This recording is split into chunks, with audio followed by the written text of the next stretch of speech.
भाभी देखो कितनी प्यारी बिटिया है, बिल्कुल परी जैसी लग रही है। हाँ तो भाभी मेरा नेक कहाँ है? सोने के कंगन लूंगी मैं तो। अरे हाँ मेरी प्यारी ननद जानी, मैंने तो पहले से ही सोच रखा था कि चाहे लड़का हो या लड़की, मैं अपनी चहेती ननद को सोने का ही गहना दूंगी। अरे वाह! तुम्हारे भैया ने तो पहले से ही तुम्हारा उपहार लाकर रखा हुआ है। अजय सुनते हैं, अपनी लाडली बहन का उपहार तो ले आइए। हाँ हाँ अभी आया। कहाँ गया? लो तुम ही अपने हाथों से पहना दो अपनी प्यारी ननद को ये सोने के कंगन। अरे वाह भैया, कितने सुंदर और डिजाइनदार कंगन मंगवाए हैं आपने। सिर्फ सुंदर और डिजाइनदारी नहीं है, बल्कि खरे सोने के भी हैं। हाँ, इस बार हमने पहले वाली गलती नहीं की।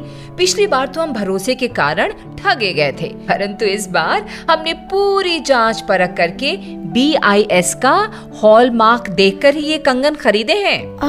ये हॉलमार्क क्या होता है भाभी? मेरे ससुराल में तो सारे गहने एक पुरानी जान पहचान वाले सुनार से ही खरीदे जाते हैं। हाँ बहना, सोने के आभूषण बहुत महंगे होते हैं, लेकिन हम लोग आम तौर पर बिना हॉलमार्क देखे ही जान पहचान की दुकान से सोने के गहने खरीद लेते हैं। जबकि छोटी मोटी चीजों को खरीदते समय हम कई तरह की सावधानियां बरतते हैं। इस बार इन्होंने इंटरनेट पर भारत सरकार द्वारा स्थापित भारतीय मानक ब्यूरो की वेबसाइट पर जाकर सोने के हॉलमार्क के बारे में पूरी जानकारी एकत्र की। वाह भाभी, ये तो बहुत अच्छी बात है। मुझे भी इस बारे में पूरी जानकारी दो, क्योंकि 6 महीने बाद मेरे देवर की शादी होने वाली है और मुझे सोने के गहने खरीदने के लिए अपनी सास के साथ जाना होगा।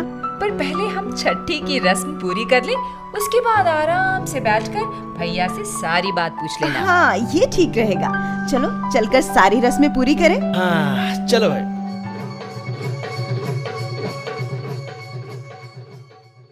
सारा काम बहुत अच्छी तरह से निपट गया।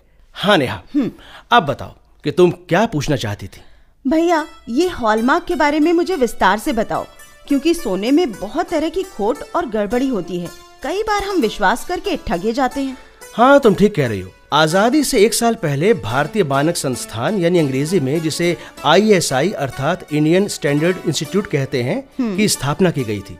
बाद में 1986 में भारतीय मानक ब्यूरो अधिनियम द्वारा भारतीय मानक ब्यूरो, जिसे अंग्रेजी में BIS अर्थात ब्यूरो ऑफ इंडियन स्टैंडर्ड्स कहते हैं, नाम से इसका पुनर्गठन किया गया। अन्य उत्पादों के साथ सोने के आभूषण आदि पर भी BIS का हॉलमार्क लगाया जाता है। ये लो, सब लोग गर्मा गर्म चाय पिए। अरे वाह! तुम भी सुनो। गहनों के निशान हॉलमार्क के द्वारा लगाए जाते हैं। हम उस स्वर्ण आभूषण की गुणवत्ता यानी क्वालिटी को लेकर निश्चिंत हो सकते हैं, या कहें तो चैन से सो सकते हैं। मगर भैया, हमें कैसे पता चलेगा कि कौन सा सुनार भारतीय मानक ब्यूरो में पंजीकृत है? हमारे घर के आसपास कहाँ-कहाँ ऐसी दुकानें हैं?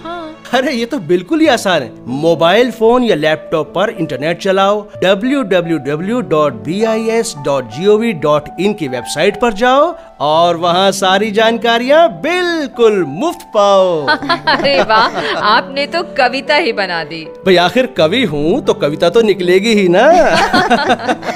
जब भी सोने के गहने खरीदने होंगे ना, पूरा ध्यान रखूंगी ताकि कोई हमसे ठगी ना कर पाए। बिल्कुल। ठीक है, मैं चलती हूँ। नमस्ते भाभी। नमस्ते भैया। नमस्ते।